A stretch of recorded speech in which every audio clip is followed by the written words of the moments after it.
मैं दोपहर को ताला खोलकर अपनी कोठरी में दाखिल हुआ तो फर्श पर एक बंद लिफाफा पड़ा हुआ मिला। बिल्ली बंद कमरे में उस लिफाफे की मौजूदगी हैरतनाक थी, लिहाजा मैंने लिफाफा चाक करके फौरन ही वो मुख्तसर सा खत पढ़ डाला। उसमें हम चारों को मुस्तकिल बुनियादों पर खतीर माहाना आमदनी की पेशकश की गई थी।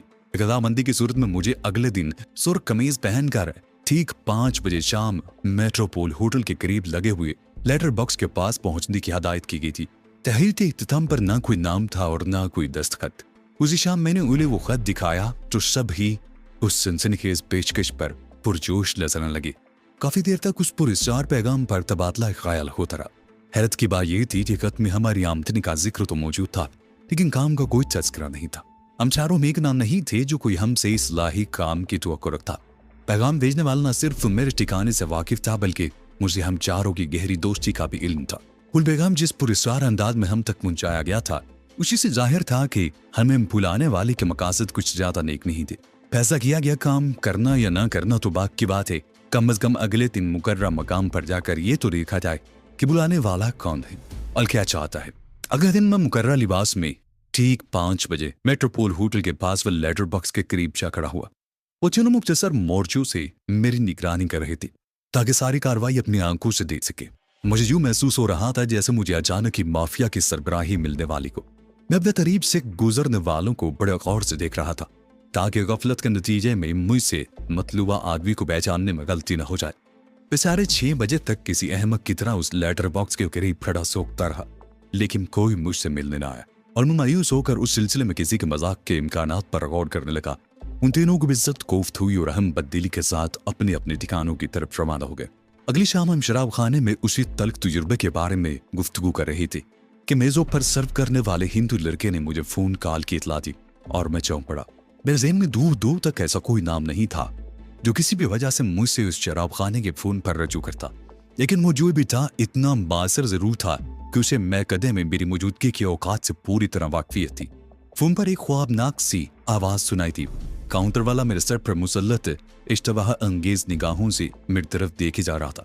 जैसा मैं हूं हां से ज्यादा कुछ न बोल सका, बस सुनता ही रहा और फिर दूसरी तरफ से सिलसिला मुनक़ता कर दिया गया। हमें महमूदा आबाद बुलाया गया है। मैंने वापस अपनी कुर्सी को संभालते हुए राजदाराना लहजे में उन्हें आगाह कर दिया। कौन था? जहांगीर मिस्दी जस्सूसा में इस लहजे में सवाल किया। मैं काउंटर वाली की वजह से कुछ पूछ ही नहीं सका।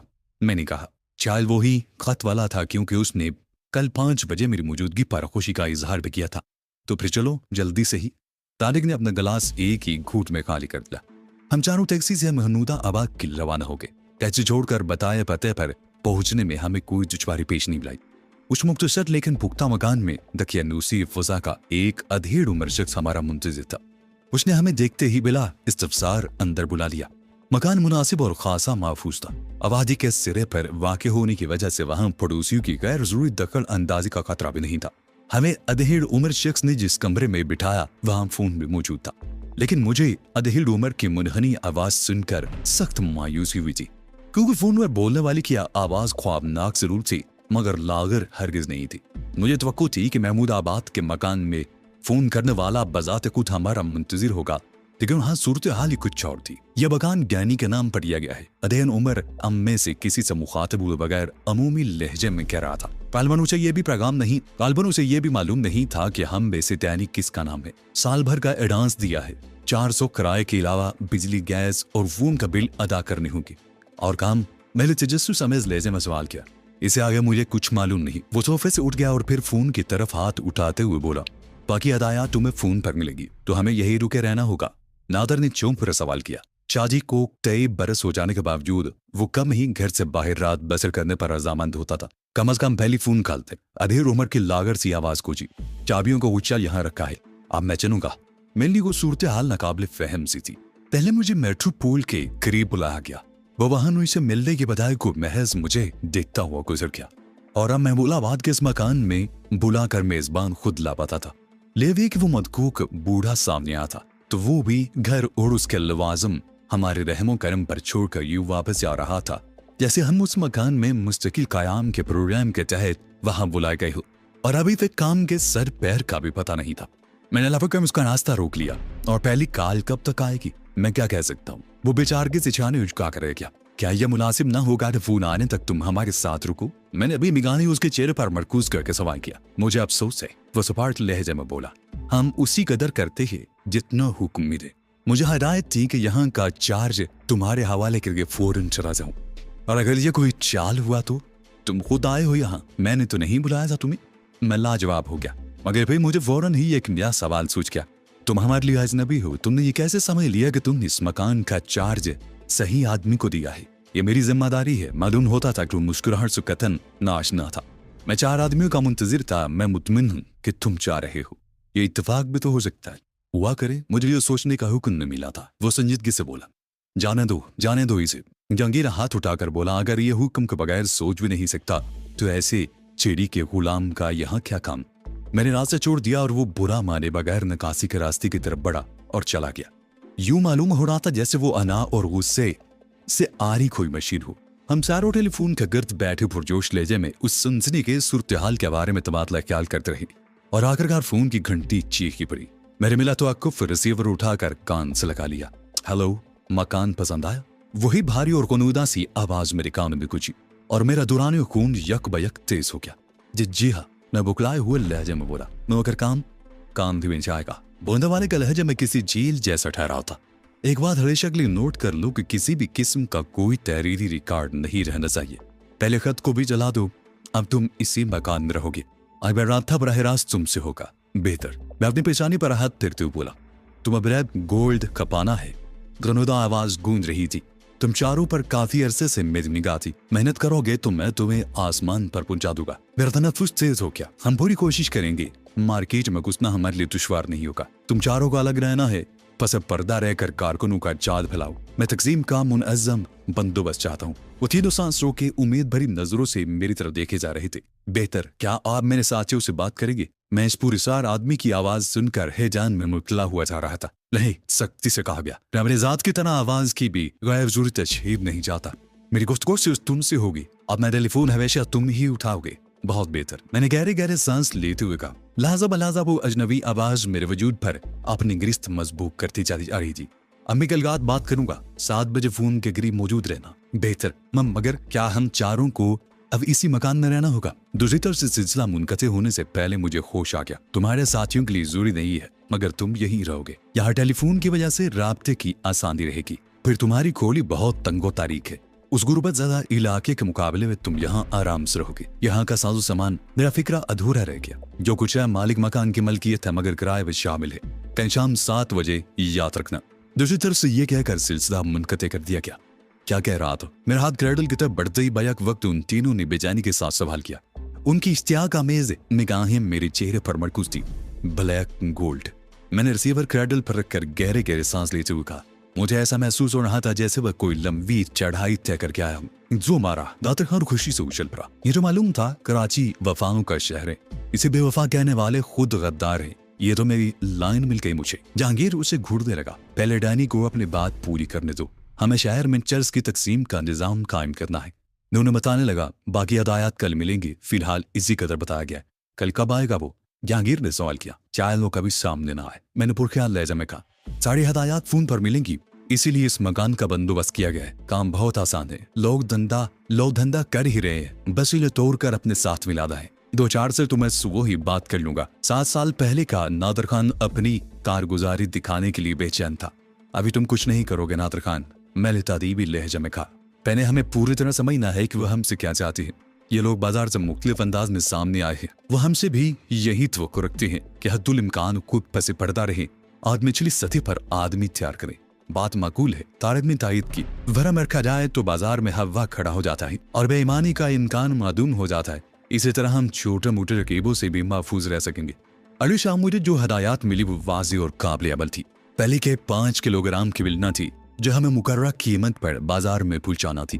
उस रकम में से 20% कमीशन वज़ा करने के बाद बकिया रकम एक लिफाफे में सर्ब मोहर करके रखनी थी। 3 दिन बाद जो शख्स दूसरी खेप लाता वो पहली खेप की रकम का सर्ब मोहर लिफाफा भी ले जाता। माल और रकम की आमदोरफ्त में गो किसी घपले का इम्कान नहीं था। बगल पे भी ब्लैक गोल्ड के अल्फाज बाहिमी शनाख्त कोड वर्ड्स मुकर्रर किए गए थे।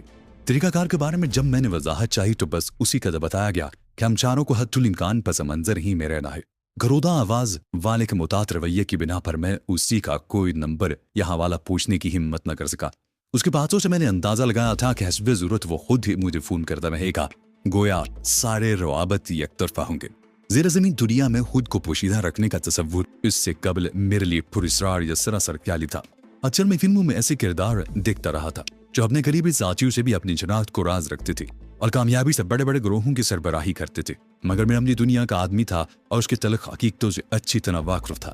हकीकी जिंदगी में ऐसे किरदार अपनाने वाले कभी कामयाब होते नहीं देखे गए थे। जायम की दुनिया में हर शख्स बाजों में खुद 30 मार खान बना रहता है और इस वक्त तक अपनी जात पर किसी की बर्ती तस्लीम नहीं करता जब तक उसके हाथों खाक चाटने पर मजबूर न हो जाए या फिर चौड़ाई पुश्तों के गौल में उसका नाम चलता है। जिसकी पुश्त पनाही मजबूत हो, बहुत सी बासर शख्सियत किसी बदनाम शख्स की सरपरस्ती करती थी। ये उसे सरेआम मनमानी की इजाजत में जाती। कानून के मुहाफिज उसकी सरगर्मियों से दरगुजर करते रहते और कोई बड़ा जुर्म सरजद हो जाता तो बासर सरपरस्त कानून की तवज्जो दूसरी समतों में मवजून करवा देती। ऐसे बदनाम लोगों से हर रेत डरता था। नाम और जराइम की तशहीर ही उनकी बालादस्ती का सबब बनती थी और कोई उनके आड़े आने की कोशिश नहीं करता था। मैंने तो ऐसे भी वाक़यात देखे और सुने थे कि किसी बासर शख्सियत के परवरदा गुंडे ने किसी का खून कर दिया, मगर वाक़याती इशारों के बावजूद वो गिरफ्त में न लिया गया, बल्कि 2-4 कमजोर हिस्ट्री शीटों को बंद करके तशद्दुद शुरू कर दिया गया। मगर वो लोग बदतरीन तशद्दुद सहने के बावजूद असल कातिल की निजातदही की जुर्रात न कर सके, जिसके जुर्म के वो ऐनी शाहिद होते, क्योंकि उनकी सच्ची शहादत उनकी ही मौत तक परवाना बन सकती थी। और जिन को गवाह न होने के बायस कातिल अपने हथियार सजाए नए शिकार की तलाश में लगा रहता। नामों की इस दौड़ में अपनी जात को तारीकी में रखकर किसी बड़े धंधे का ख्वाब देखना नाकाबिल यकीन जरूर था, मगर शायद गैर हकीकी नहीं, क्योंकि मैं बजाते खुद उस पुरज़ात तजुर्बे से गुजर रहा था और पूरी संजीदगी से उसका अंजाम देखना चाहता था। फिर काम का आगाज हो गया। इब्तिदा में कदर दुश्वारी हुई, मगर फिर हमारा धंधा उस सराहत से बढ़ा क्या हम खुद हैरान रह गए। 4 महीने हम चारों उस काबिल हो चुके थे कि शहर के पसंदीदा इलाकों में अपने मकान खरीद के मार्केट से मिलने वाली इतलात का निचोड़ यह था कि हमारे जरिए तकसीम होने वाली चर्स अपनी नोयत के एतबार से उम्दा और खालिस तरीन थी। जो अड्डे उसे खालिस फरोख्त करते, उनके मुस्तकिल ग्राहकों की तादाद में इजाफा होता जा रहा था और जो मिलावट करने वाले ऊंची शहर से मुनाफा कमा रहे थे, शहर में किसी को इल्म नहीं था कि छोटे मोटों को निकाल बाहर करके मार्केट पर कब्जा करने वाला कोई पर्दा नशी था जो सारा कारोबार महज अपनी आवाज के सहारे चलाता रहा था। हरीफों को सिर्फ उसी कदर मालूम था कि डैनी, जहांगीर, नादर और तारिक उस चंदे के रूह रवा हैं। जब हम चारों के नाम हरीफों के कानों तक पहुंचे तो पानी सर से गुजर चुका था। हम चारों इजराइम की दुनिया के घाघ लोगों में से थे और फिर हमारी रहनुमाई करने वाला बहुत आली दिमाग था। माल की खपत बढ़ते ही उसने हमें अपने असासों को पोशीदा रखने की सख्त हदायत की। फिर हमें अलहदा जिस वक्ती स्टेट एजेंसियां चलाने का मशवरा दिया। हमने छोटे प्लाटों की खरीदो फरोख्त से इब्तिदा की।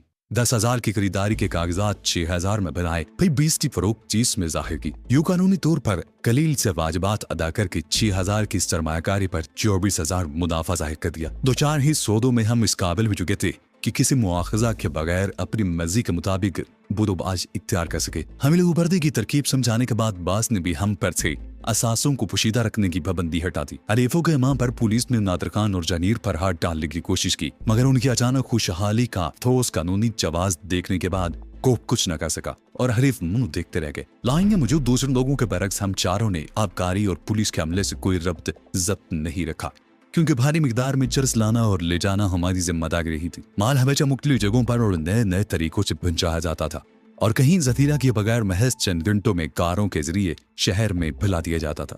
अंदरूनी मुल्क से शहर तक चरस की सप्लाई लाइन कैसे कायम थी, यह हम चारों में से किसी के इल्म में नहीं था। जब कभी माल पकड़े जाने की इतलात आती तो हम फौरी तौर पर अपने वसाइल को पुरकार लाते और हर बार कोई न कोई मारूफ नाम सामने आ जाता। मार्केट में जाने पहचाने लोगों का माल पकड़ा जाता था, मगर गुमनाम की सप्लाई बहाल थी। इस सिलसिले में मेरी अपनी सोच थी। मेरा ख्याल था कि हमारा सरबराह भी आबकारी और पुलिस से दूर ही रहता।